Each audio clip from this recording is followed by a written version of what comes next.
Educator India. नमस्कार दोस्तों, मैं कुलदीप किरवाल। आज मैं आपके लिए लेकर आया हूँ कथा सम्राट मुंशी प्रेमचंद द्वारा रचित एक कहानी बाबा जी का भोग। तो आइए कहानी की शुरुआत करते हैं।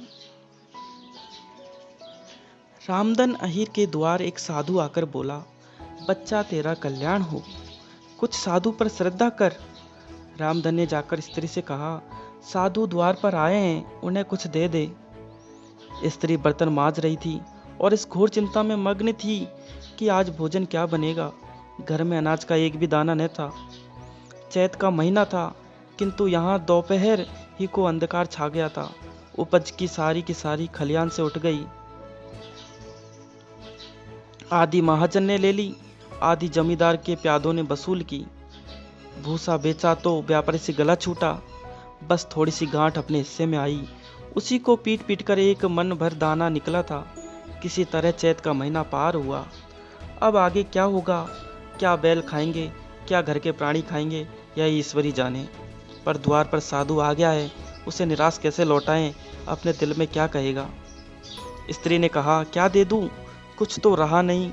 रामधन, जा देख तो मटके में कुछ आटा वाटा मिल जाए तो ले आ। स्त्री ने कहा, मटके झाड़ पहुंचकर तो कल ही चूल्हा जला था, क्या उसमें बरकत होगी? रामधन, तो मुझसे तो यह न कहा जाएगा कि बाबा घर में कुछ नहीं है, किसी और के घर से मांग ला। स्त्री, जिससे लिया उसे देने की नौबत नहीं आई, अब और किस मुंह से मांगू? रामधन, देवताओं के लिए कुछ अगोबा निकाला है ना, वही ला दे आऊं। स्त्री, देवताओं की पूजा कहाँ से होगी?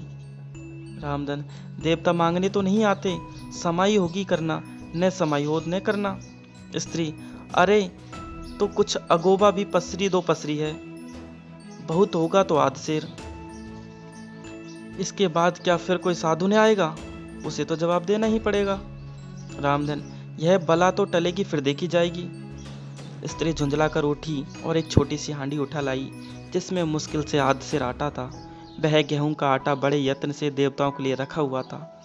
रामधन कुछ देर खड़ा सोचता रहा, तब आटा एक कटोरे में रखकर बाहर आया और साधु की झोली में डाल दिया।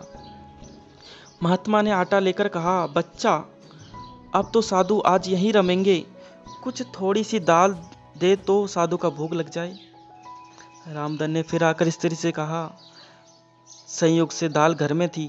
रामधन ने दाल नमक उपले जुटा दिए, फिर कुएं से पानी खींच लाया। साधु ने बड़ी विधि से बाटियां बनाई, दाल पकाई और आलू झोली में से निकालकर भुर्ता बनाया। जब सब सामग्री तैयार हो गई तो रामधन से बोले, बच्चा भगवान के भोग के लिए कौड़ी भर घी चाहिए। रसोई पवित्र न होगी तो भोग कैसे लगेगा? रामधन, बाबा जी घी तो घर में न होगा। साधु, बच्चा भगवान का दिया तेरे पास बहुत है, ऐसी बातें न कहे। रामधन, महाराज मेरे गाय भैंस कुछ भी नहीं है, जाकर मालकिन से कहो तो। रामधन ने जाकर स्त्री से कहा, घी मांगते हैं, मांगने को भीख, पर घी बिना कूर नहीं दसता। स्त्री, तो इसी दाल में से थोड़ी लेकर बनिए के यहाँ से ला दो। जब सब किया है तो इतने के लिए उन्हें नाराज करते हो। घी आ गया। साधु जी ने ठाकुर जी की पिंडी निकाली, घंटी बजाई और भोग लगाने बैठे। खूब तनकर खाया, फिर पेट पर हाथ फेरते हुए द्वार पर लेट गए। थाली बटली और कलछुली रामधन घर में मांजने के लिए उठा ले गया। उस दिन रामधन के घर चूल्हा नहीं जला, खाली दाल पकाकर ही पी ली। रामधन लेटा तो सोच रहा था, मुझसे तो यही अच्छे।